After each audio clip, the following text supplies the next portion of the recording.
जी, OTT तो मुझे ऐसा लगता है कि घर बिठाए ही क्राइम कर रहे हैं। चर्चा शुरू हो गई है कहानी को लेकर, अश्लीलता को लेकर। आप इस बारे में क्या सोचती हैं? आजकल का जो जनरेशन है, जो टीनेजर्स है, उनके दिमाग में ये है नहीं साड़ी पहनना मतलब ये चीज दिखाना है। मतलब जो भी दिखा रहे वो मसाला डाल के दिखा रहे।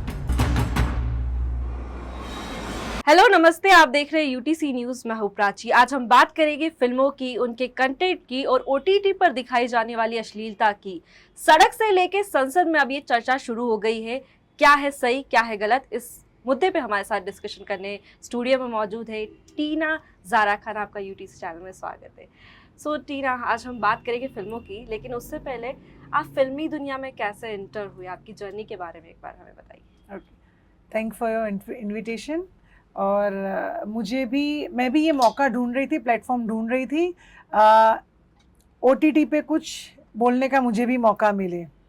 ओके वेल, शादी से पहले मैं टीना थी, शादी के बाद मैं ज़ारा खान हो गई। सो मैंने टीना ज़ारा खान ऐसे नाम यूज़ कर रही हूँ, बिकॉज जो इंडस्ट्री के लोग हैं, मैं बेसिकली थिएटर आर्टिस्ट हूँ, तो मैंने अपना म्यूज़िक कॉलेज परफॉर्मिंग आर्ट से ड्रामेटिक्स किया है, तो वहाँ सब मुझे टीना के नाम से ही जानते थे। सीरियल्स वगैरह, मूवीज़ वगैरह पहले भी की थी, तो सब टीना के नाम से ही जानते थे। फिर आईडी ज़ारा खान आया, तो फिर टीना ज़ारा खान कर दिया। Okay, that's great. ज़रा, आपने अभी तक जितना वर्क किया, आपका फेवरेट वर्क कौन सा था अभी तक का? अभी तक का मुझे कहूँ छू सांभड़ो छू सीरियल कर रही थी, उसमें बहुत मज़ा आया काम करने को। और अभी रिसेंटली एक मूवी शूट की है, एक्चुअली एक नहीं दो की है, दोनों में बड़ा मज़ा आया। एक है तू गीता हूँ कुरान, जो गोधरा कांड पे बेस्ड है, और दूसरी है उसमें मैं लीड कर रही हूँ, और उसमें मतलब मैंने जो जो अपने बारे में सोच के रखा था वो पूरा प्ले किया है मैंने, तो उसमें मज़ा आया। ओके, ज़रा फिल्मों की बात करें तो अभी बहुत सारी चर्चाएं शुरू हो गई है कहानी को लेकर, अश्लीलता को लेकर। आप इस बारे में क्या सोचती है?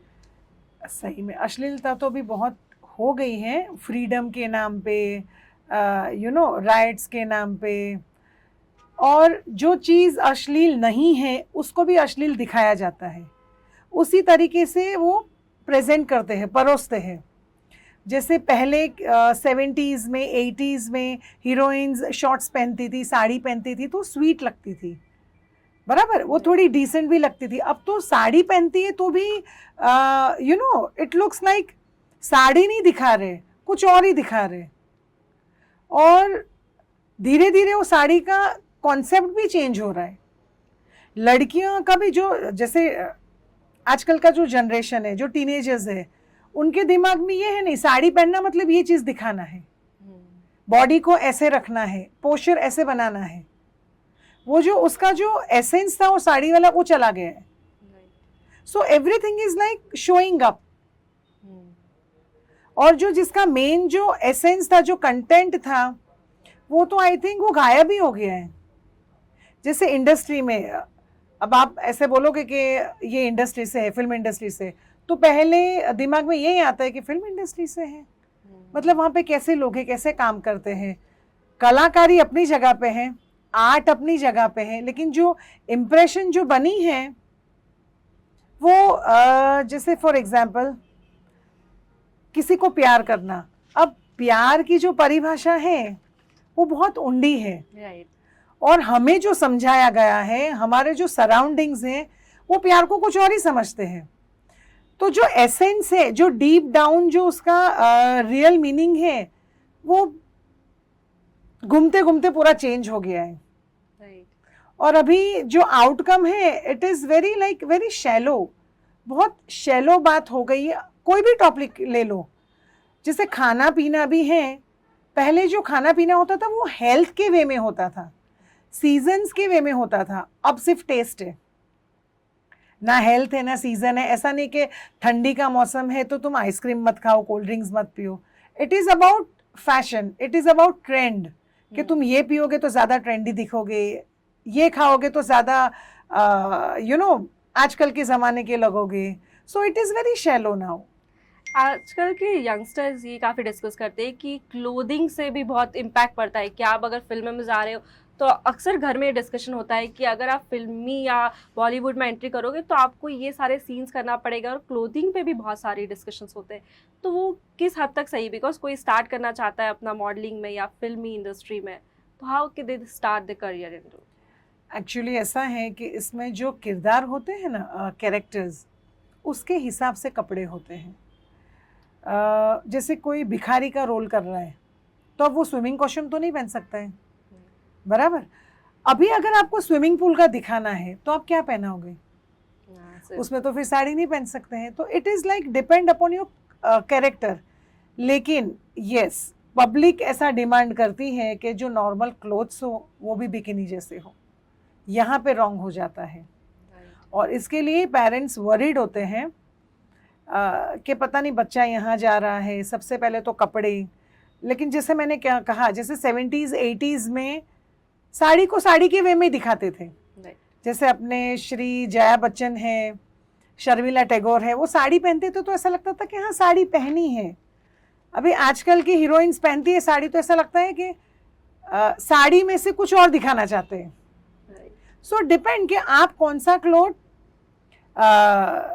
कौन सा आउटफिट कैसे पहनना चाहते हो और कैसे दिखाना चाहते हो, दिखाने पे डिपेंड होता है। Yes.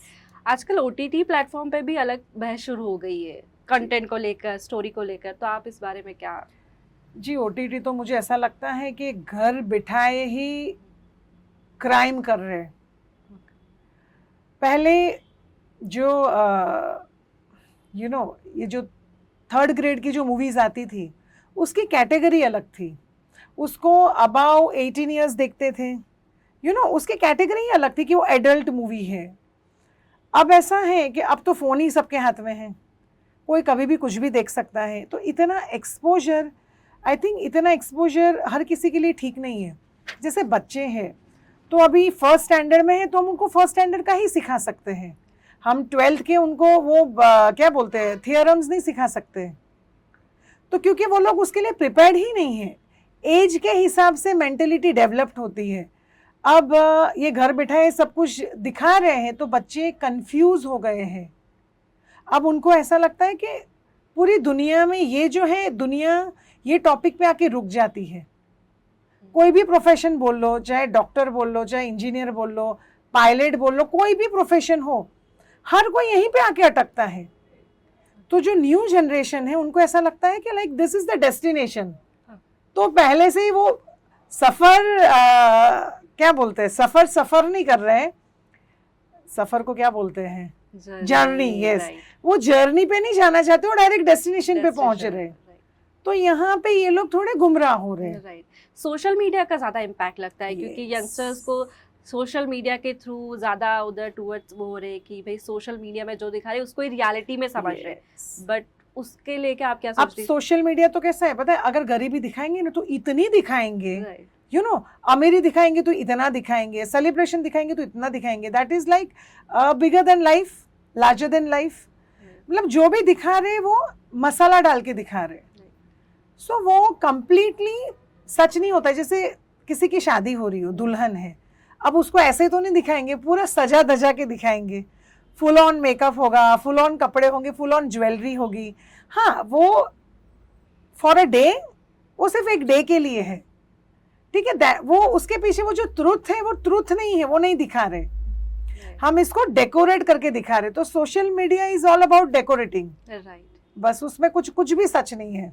I mean it is not that कि कुछ भी सच नहीं है, जो है उसको ये लोग ज्यादा एनहेंस करके दिखा रहे। Okay, right. ज़ारा, आपने लाइक मॉडलिंग या जब एक्ट्रेस बनी तो आपने क्या क्या चैलेंजेस फेस किए आपने आपके स्टार्टिंग करियर में? लाइक फ्रैंकली स्पीकिंग, मैंने ऐसे कोई हार्डशिप तो फेस नहीं की है। मैंने 12th स्टैंडर्ड करने के बाद I was in NIFT, NIFT Gandhinagar. तो फैशन डिज़ाइनिंग वहाँ से की, मॉडलिंग भी वहीं से चालू हो गई बिकॉज वो हाइट बॉडी स्ट्रक्चर अच्छा था। तो मॉडलिंग, वो फैशन डिज़ाइनिंग से ज़्यादा मॉडलिंग की ऑफर्स आती थी। फैशन शोज़ किए तो मुझे मतलब it was very easy for me to get into this line. उसके बाद मैं लंदन गई, लंदन कॉलेज ऑफ फैशन से किया, और ज़्यादा ईजी हो गया। फिर लंदन से आने के बाद मैं मुंबई में रही।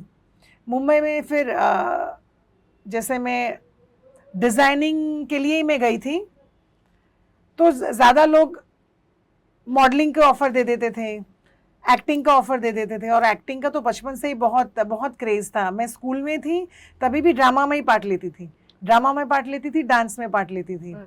तो बॉम्बे में जाने के बाद मुझे सीरियल के ऑफ़र खुद ब खुद आने लगे, तो सोचा कि चलो करते हैं। किया, 2-3 सीरियल किया तो मज़ा आया, लेकिन मुझे ऐसा लगा कि कुछ सीखना ज़्यादा है, कुछ कमी रह जाती है। कर लेती हूँ लेकिन अंदर से सेटिस्फेक्शन नहीं मिलता था, और जब अपने आप को देखती थी तो ऐसा लगता था पता नहीं सामने वाले को कैसा लगता है, but I am not satisfied. तो फिर मैंने परफॉर्मिंग आर्ट्स में एडमिशन लिया, फिर ड्रामेटिक्स किया। हाँ, उसके बाद फिर बहुत पॉलिशिंग आ गया, फिर अब मज़ा आता है, अब चीज़ें और इजी हो गई है। फिर जैसे परफॉर्मिंग आर्ट्स किया तो वहाँ से स्टेजेस मिलने लगे, स्टेज ड्रामास करने लगी, फिर गुजराती मूवीज़ करने लगी। अब गुजराती मूवीज़ का ऐसा है कि एक में गई तब वो का वही आ रहा है, क्योंकि सब लोग जानने लगते हैं तुमको, सराउंडिंग्स वो है, एक में से दूसरा मिलता जा रहा है, दूसरे में से तीसरा मिलता जा रहा है। तो बस अभी मैं यहीं पे हूँ। तो आपकी फर्स्ट मूवी कौन सी थी जो आपने की थी? हाँ, अभी फर्स्ट मूवी तो ऐसा था कि इट वाज फ्रॉम बॉलीवुड, जो लंदन में शूट हुई थी, लेकिन आई डोंट नो व्हाई वो मूवी रिलीज़ नहीं हुई। वो जॉन अब्राहम के साथ थी और आकांक्षा नाथ थी। मूवी का नाम था इस प्यार को क्या नाम दूँ। हाँ, तो वो रिलीज़ नहीं हुई। उसके बाद अपना रामानंद सागर के साथ सीरियल्स किया, सागर टेलीफिल्म से, सागर टेलीफिल्म्स में से बहुत सारी सीरियल्स की।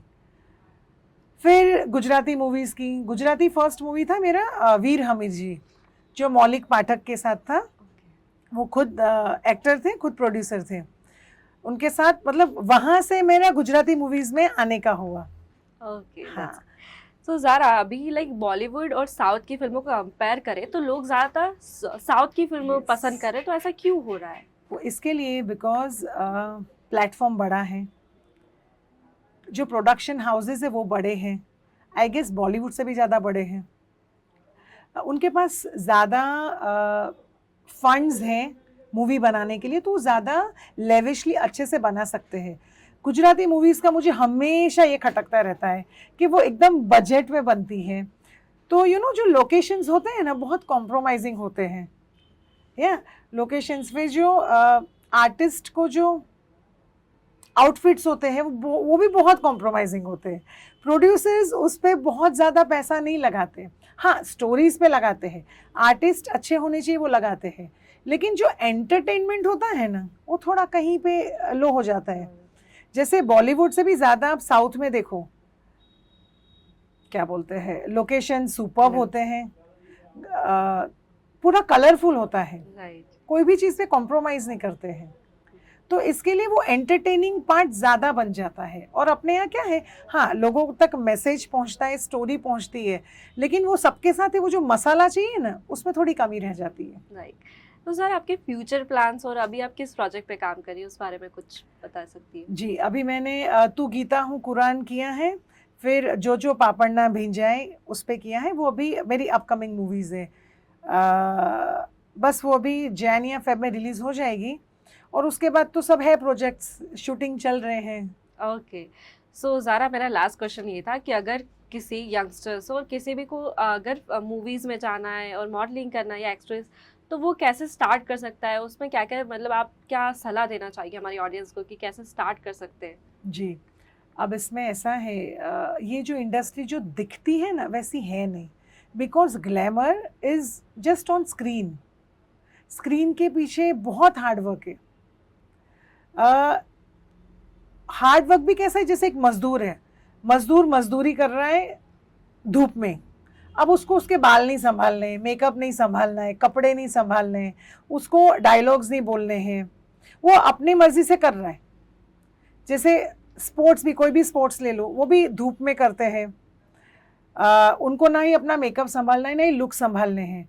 अब हमारा ऐसा है कि सारे सर्कमस्टेंसेस में एटमॉस्फेयर जो होता है, जो सीजन्स होते हैं, बारिश धूप गर्मी, वो सब में करना है आउटडोर में, और अपने आप को पूरा मेंटेन करके करना है, तो इसमें टाइम लग जाता है। जैसे धूप, बहुत धूप है, एक सीन किया कट हो गया, वापस मेकअप होगा, वापस डायलॉग्स होंगे, तो इसमें एक्टर मतलब मजदूर है, समझ लो, मजदूरी करनी है। जो भी हार्ड वर्क के लिए रेडी है वही ये लाइन में आए। Okay, hard work is important. Yes, very important. और मॉडलिंग का ऐसा है कि मॉडलिंग में तुम जा रहे हो, you have to be perfect. तो आपके डाइट पे, यू नो, आपकी रूटीन पे, ये सब में आपको बहुत ध्यान देना है। ओवरऑल परफॉर्मेंस पे, ओवरऑल परफॉर्मेंस, क्योंकि जो भी है वो आपका बॉडी ही बाहर दिखेगा। आंखें पीली नहीं होनी चाहिए, दांत पीले नहीं होनी चाहिए, हील्स क्रैक नहीं होनी चाहिए, हाँ, बाल में शाइन होना चाहिए, स्किन हेल्दी होनी चाहिए। तो ये सब के लिए तुम्हारा डाइट और रूटीन प्लस तुम्हारा टेम्परामेंट, नेचर, सो ये पूरा क्या बोलते हैं, माइंड, बॉडी और सोल पूरा पे काम करेगा।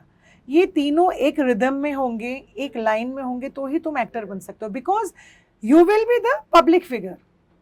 तुम बैक ऑफिस में काम नहीं कर रहे हो कि तुमने डायलॉग लिख दिए, किसी को बोल दिया, तुमने कपड़े बना दिए तो कोई पहन के दिखा देगा।